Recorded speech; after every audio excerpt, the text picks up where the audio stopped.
What I mean by lowering, I mean not dropping it completely where the whole frame come down, the knuckle, the rack. No. I'm going to get underneath the car and I'm gonna show you guys step by step. I just want to explain it first. The subframe, forgot how many bolts it has. You want to hit it with the impact gun. You want the bolt to come down as much as possible, but still have a few thread left.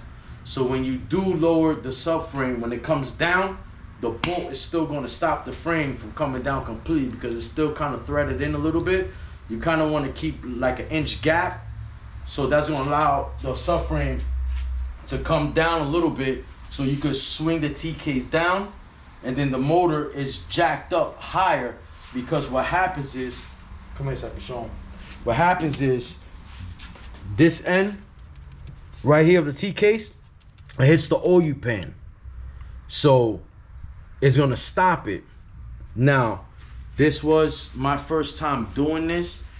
Since the T-case is out, I did take it apart, checking the diff and the gears to make sure everything is good. Everything's good.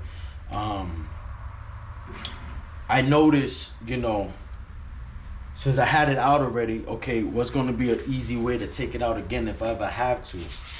And I'm going to show you guys, if you want to take this out without having to jack the motor, just lower the subframe and you can get it out.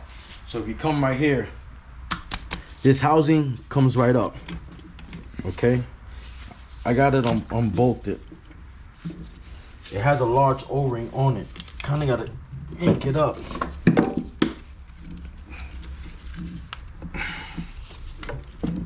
All right, see? The wet clutch is in this housing.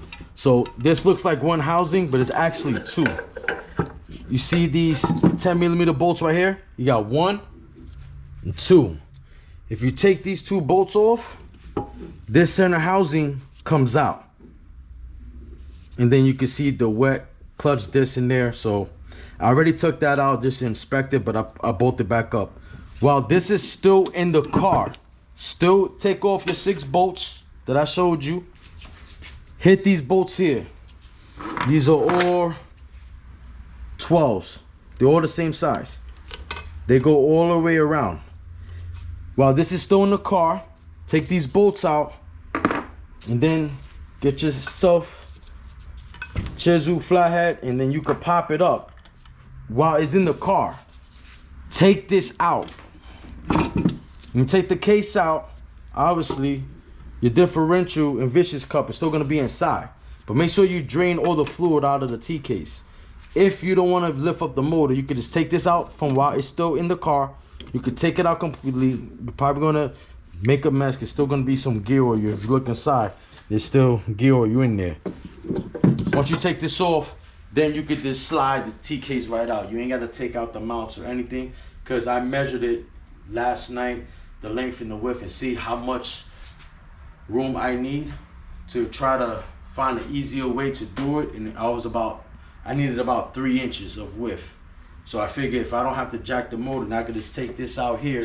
There's nothing going to hit the oil pan. It's going to slide right out, and then I can just put everything back together when I'm ready to do it.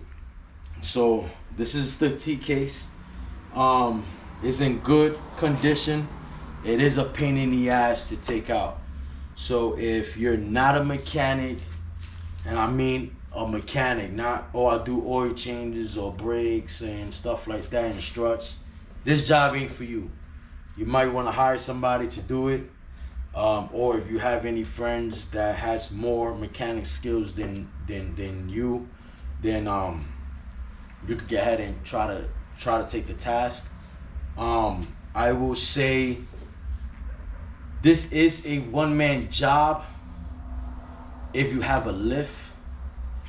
I did have my son help me. I did majority of the work, but this thing is heavy. When you're working on your back and you're laying on the floor and you're trying to get it out, you do get tired, you know, you do get cut up, you know, the car is messy on the bottom, so it is a headache. But once it's out, it's like a big relief. Like I said, man, it took like 9 hours to take it out. I did, you know, fool around a little bit for like an hour, you know, took cigarette breaks and stuff, kind of stressed out, and upsetting that why I picked to be a mechanic. You know what I'm saying? But it's out. I feel good about it. I just gotta wait till the seals come in. The reason why I had to remove my T case because I did a 4x4 service. I changed the fluid to the T case, the transmission,